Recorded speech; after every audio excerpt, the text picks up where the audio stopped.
Steel Ball Run. Did you see the announcement for Steel Ball Run? I did not. Oh, I I'm so can't wait for fucking. that to get Ooh, animated. I still need ooh, to I'm so finish fucking part ready. 5. Dude, just skip to part 7. Who cares? I'm in It's the part best 6. part. I need to finish part 6. I like part 5 a lot. I I'm gonna be honest. Everything past part 4 kind of sucks except for 6. 6 is overhated. 5 is overrated. And then you got fucking part 7, which is objectively the correct decision if you're gonna say your favorite part. Um, Okay, wait, and, wait, and wait. that's What'd you say about totally my every bias part talking. leading up to part 6? Okay, so here's my rankings, right? Mm, I put if I were to do an A through D tier or yeah. F, yeah, A through F, the classic 5 letter grade tier, right? C gets Phantom Blood. It's not terrible, it's not great, it's just too short, and I wish we could have had a little bit more. Yes. I Uh, can agree with that. Phantom Blood needed better. uh But it tried, about and it B, did a good job setting things up for other arcs to go way harder. oh yeah, which is why in B tier I would put uh uh Bloody River, Bloody Stream, whatever the fuck it's called. Isn't it Battle Tendency? Battle Tendency. I'm thinking of the name of the opening. I would Um, totally put that up in A. no, here's my explanation, right? Each Okay. each part gets a letter grade at this point. Um, so yeah, that would go. Well, actually, no, I'm still gonna keep Battle Tendency in B. Um, my biggest reason why Mm-hmm. is because no, actually, yeah. Sorry, I'm mixing my shit up. So Battle Tendency goes in A. Part 3, Stardust Crusade, that would go in B I can agree with that. Hey, Ninny. because the Stardust best part. Totally, tries. I'll give it that. I totally Uh, forgot that in the intro. Let me like move you over because you're kind of far away right Stardust now. Crusaders, the Stardust Crusaders was good, but it's not great. It's got the beginning syndrome where it's not it's learning its new power set and rules, Yeah. and so it falters a lot on its own shit, and that's where the whole meme of Iraqi forgets starts and comes from, is part 3. Yeah. Yeah. Um, but it had some of the greatest fucking fights in the series, Oh, it and really did. the The final fight characters with were. Dio is so good. It is. It's one of the best final fights ever. Part 4 absolutely gets A tier. It's I want to so put fucking part good. 4 in S tier. I love part 4. I love the There's no mystery in S the tier in beginning. this ranking Oh, here. there's It's no A S is tier? the highest. Oh, Yeah, okay. A is the Okay. I can highest. agree then. I can totally agree. Yeah. I would put it above Battle Tendency in A tier, just because it has a great villain and it had great cast of characters. I liked the slice of life because it allowed you to integrate more with the world than the prior parts before it. Therefore, it had a really good establishment. I put part 5, and this is my bias against it. I would put it in C tier, um, but I know I would get a lot of hate for that. If anything, it would be high B tier, and that's just because it does have a good premise and the characters are good. I just think it's a little overrated with some of the bullshit that happens. Right. That's fair. I really hate the ending. I don't really care much for some of the characters. I think the top 2 characters that I gave a shit about was Giorno Giovanna and oh god, what is his name? Is it Mista or is it Whoever Zipperman is. Oh, yeah, the literal main 2 characters Yeah, because they Bucciaretti, have the most like put I into them. believe. Yeah, Bucciaretti, thank you. Um, and obviously Polnareff when he comes around, but I don't really. I mean, they kind of fucked him over like really bad. Yeah, I So really like Mista. I think his whole thing with the number 4 is really interesting and fun. It's a good gimmick for a character. it is. I would agree with that. What the fuck is Um, this target? a Where did you put part 5? It would be high B tier or C tier, and that's just because I have a bias against it. That's, I mean, I can't argue against you too much, though a lot of people would disagree with you very heavily. 100% of them would. Every time I bring up how much I don't like part 5, because it gets overhyped, and it's like, oh, it's the best part. No, it's not. It's no. It definitely gets overhyped, though. It does, and I get it.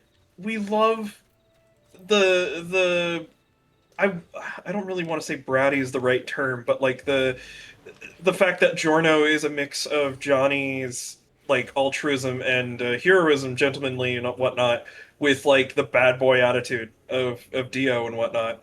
Oh, it's but very like, good. I don't. Yeah, I think the only thing that's no, it's not fair to him. I do like his stand. I hate GER. GER can die in a fucking fire. Is it GER or GWR? It's GER. Oh yeah, it's Golden Experience, isn't it? Yeah, Gold Experience Requiem. Specifically, Requiem is the problem with it. I like his base stand of Gold Experience. I thought it was Gold. Oh yeah, it is Gold. It's Gold Experience? Yeah, Gold Experience Requiem. It's named after the... Well, Gold Experience is named after the Prince song.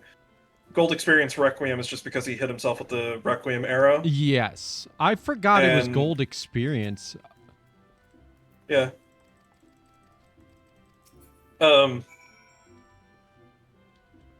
And the song by itself is... Or not song, sorry. The stand by itself, without it getting its Requiem form, is really good. I get that they needed, like, a fucking scapegoat to, like... Or not scapegoat, but, like, they needed the hero to win in some fashion, otherwise Diavolo would have literally ended the fucking universe right then and there. Right. So... Yeah, pretty much. I mean, I get it. I still think it's a cheap and bullshit ending because it has Dragon Ball Z, the Dragon Ball Z problem that I don't really like, where Goku needs to win, so here's a new power-up. Right. Dragon Ball kinda did that well at times, and then very much did not do it well the rest of the time.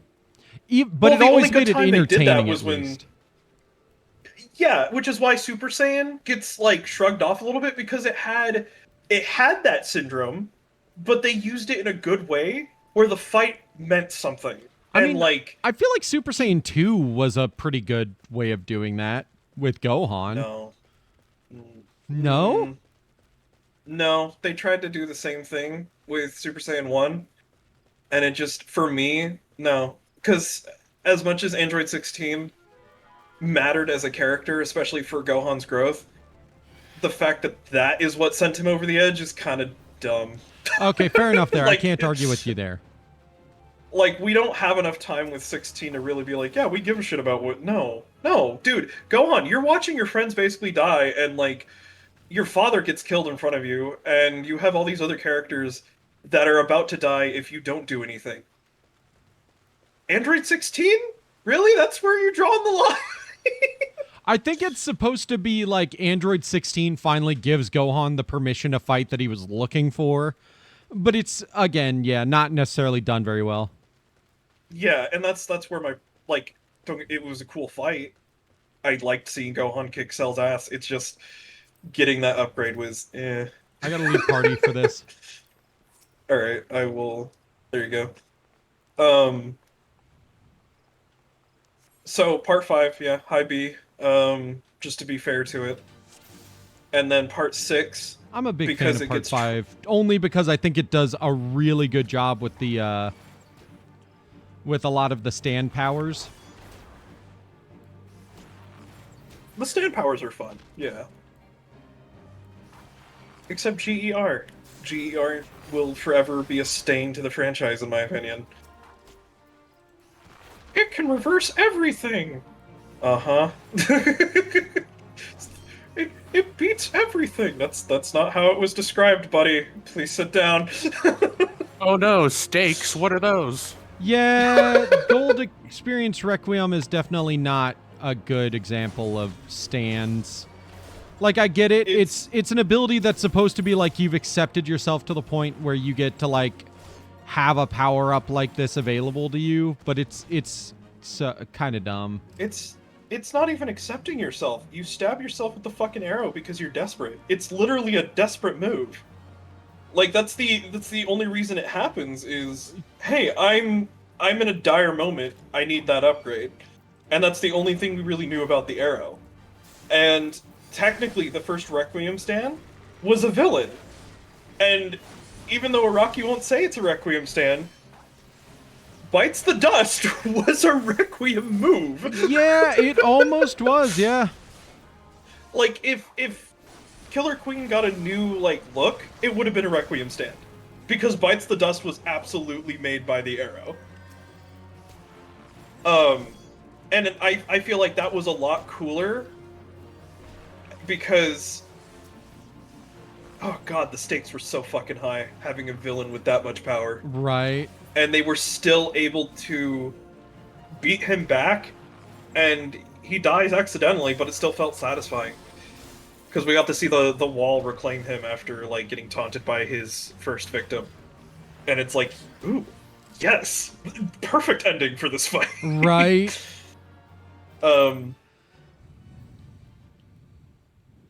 If they ended up trying to do the same with Part 5, I probably would have ranked it along with A, even as much as I hate how many people love that fucking part.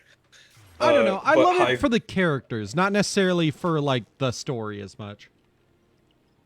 I'm a story guy, so that's where my bias lies. That's totally fair. Then Part 6, which had great story, even if it was translated poorly, and that's one of the reasons why people think it was the worst part, because it seemed like Araki forgot everything, but he didn't. It was just poor translation. Mm-hmm. So it had a great story, great stands, great characters. The only thing preventing it from being its peak self was Shonen Jump stepping in to go, hey, you can't do these things, and Araki going, fuck you, I'm going to. Right. I feel like you would really enjoy the YouTube series called Araki Forgot, which is literally debunking everything. It's debunking Araki Forgot. That's it. Yes, I know exactly who it is you're talking about. I've watched all of those videos. Oh, fuck yeah. And I absolutely agree with him 100% on almost everything. Because Araki didn't technically forget. There are bad writing moments. It does not mean he, like, forgot every little fucking thing that everybody likes to nitpick in the franchise. But after Part 6, we got Part 7. That absolutely goes in A tier. Automatically. Totally because I'm biased, and also because we had great story, great characters and villains again. I don't think we had a villain this good, in my opinion, since Part 4. Ooh, repelling shot. I really love Yoshikage Kira. Fan-fucking-tastic character. I think the thing I really love about Part 7, even though I haven't really gotten to read it yet, is just the way that they really mess around with the like stand stuff. Are you thinking Part 8 for Kira? No. I'm saying we haven't had a villain this good since Yoshikage Kira, which was Part 4's villain. That's what... Okay, I see. Yes. Sorry if that was confusing sounding. No, yeah, I just misunderstood. Man, I'm not as big a fan of these gloves. I mean, I like that they're fingerless, but the color is ugly. But yeah, I love Funny Valentine. He's so fun. And the fact that his entire gimmick was based off of magician tricks and shit. Mm-hmm. Doijan. Yeah. Part 7 seems so interesting to me because it basically figured out a way to have its cake and eat it too with both of the previous power systems. Oh yeah. And that's the best part.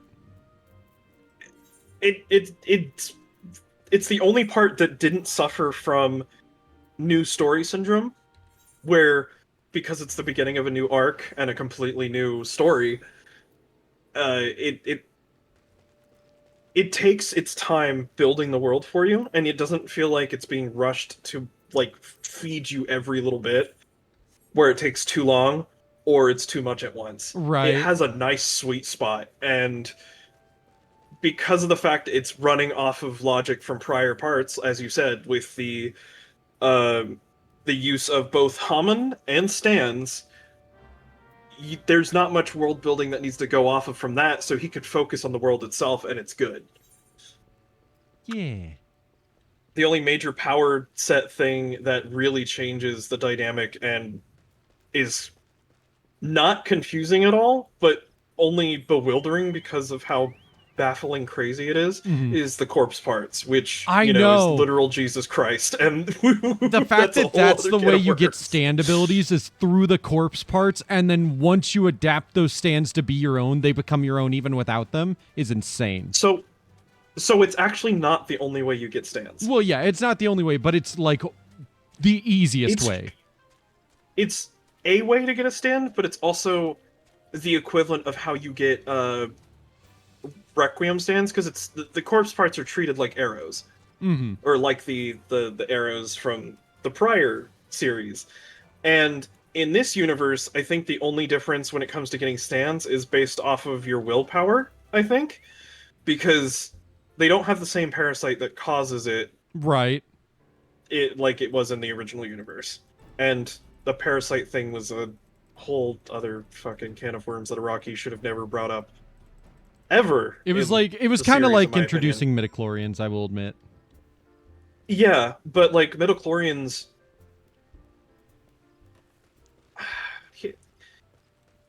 here's the thing. Midichlorians I don't think are as bad of an explanation for a power system. Like it's it's a fucking, they use real world science to a degree, but like, you know, space magic it up so that way it makes sense for the world of Star Wars. I Right. can buy midichlorians in terms of story world building. The parasites didn't need to exist. I was perfectly content with the idea that it was magic ghosts that were based off of the willpower of a magic arrow Mm-hmm. that went through a bloodline. Yeah, sure, fuck it. I'll take that. I don't need the parasites to explain that shit. That was good enough. You gave me that in part 3. I mean, that's fair enough, but I kind of really liked that it opened it up to have more people be able to get stand abilities, but you had to have, like, the willpower to survive it. I thought that Yeah, was kind of fun, but that is yeah, associated directly with the parasites. which is still fucking weird. And then you have a guy who makes stands, or not makes stands. His stand is the parasite, which is Which person was that? it's part 6. I don't know how far you are because I don't want to spoil it. I've barely read part 6, but you could literally spoil it, and I would not care that much because it would probably It's one be of the only way to get me to actually pick it up and just start reading it. it's one of Dio's children. He has a stand that is essentially the parasite. Oh, is it the green baby? No, Oh, Green Baby is a Green Baby turns into a stand, and it's yes. weird. Yeah, you have to like absorb the But green it baby and it becomes a stand. yes, and that becomes the stand Sea Moon, but that is not the parasite stand. Okay. One of Dio's sons, the 3 sons that come to Florida to start shit because Poochie needed, goons to do his bidding. Yes. Um, the guy that looks like he's in like a cow costume with blonde hair, Okay. his stand, it takes the shape of the parasite that starts giving people stands. But I think it's rage inducing or something like that. Hold on. Oh, okay. Very interesting. Where the fuck is this last poacher clue?